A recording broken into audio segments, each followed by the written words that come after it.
Welcome back to law सरकारी app channel. दोस्तों आज के इस सेगमेंट में हम लोग डिस्कस करेंगे एक वैकेंसी जो कि रिलीज़ हुई है government of NCT of Delhi से और ये वैकेंसी 19th ऑफ जनवरी 2026 का है। आई होप आप सब लोगों को ये ऑलरेडी इसकी वैकेंसी के बारे में आपको पता भी होगा।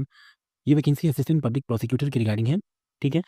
यहाँ हम डिस्कस कर लेते हैं इसके नंबर ऑफ पोस्ट कितने आए हैं, क्या रिक्वायर्ड क्वालिफिकेशंस हैं। तो देखिए नंबर ऑफ पोस्ट की हम बात करें तो ये 265 के अराउंड ये जो पोस्ट है वो अनाउंस होगी। एंड अगर हम बात करें पे लेवल की तो लेवल 10 आपको ऑफर किया जा रहा है जिसमें सैलरी आपकी 56,100 से लेकर के 1,77,500 तक इन पे मैट्रिक्स लेवल आपका सैलरी रहेगा, ठीक है? एज लिमिट की हम बात करें तो नॉट एक्सीडिंग 35 ईयर्स बोला गया है, ठीक है?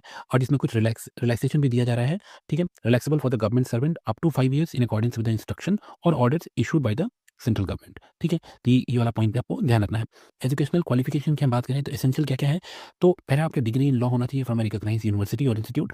3 इयर्स एक्सपीरियंस एट बार ये आपको रिक्वायर्ड है, एसेंशियल क्वालिफिकेशन में रिक्वायर्ड है।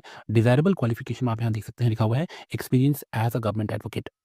हालाँकि इस पॉइंट का कोई ख़ास कोई मतलब नहीं बन रहा है क्योंकि ऑलरेडी जो गवर्नमेंट एडवोकेट्स होंगे वो इस वैकेंसी के लिए क्यों अप्लाई करेंगे, ठीक है? यहाँ नीचे एक और पॉइंट लिखा हुआ है क्वालिफिकेशन स्टैंडर्ड नोट की अगर हम बात करें तो qualifications are relaxable at the description of the UPSC for the reasons to be recorded in writing in the case of candidate otherwise well qualified. तो अगर किसी भी केस में अगर आप इस रिक्वायर्ड क्वालिफिकेशन से ज़्यादा अगर आपकी बेटर क्वालिफिकेशन है, ठीक है? तो हाँ, इस स्टैंडर्ड को रिड्यूस भी किया जा सकता है।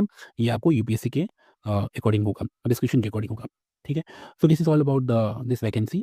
इस वैकेंसी के रिगार्डिंग फर्दर कोई भी अगर update government of NCT of Delhi से अगर रिलीज़ होती है, तो आपको मैं वीडियो के थ्रू आपको कम्युनिकेट कर दूँगा। Okay, thank you.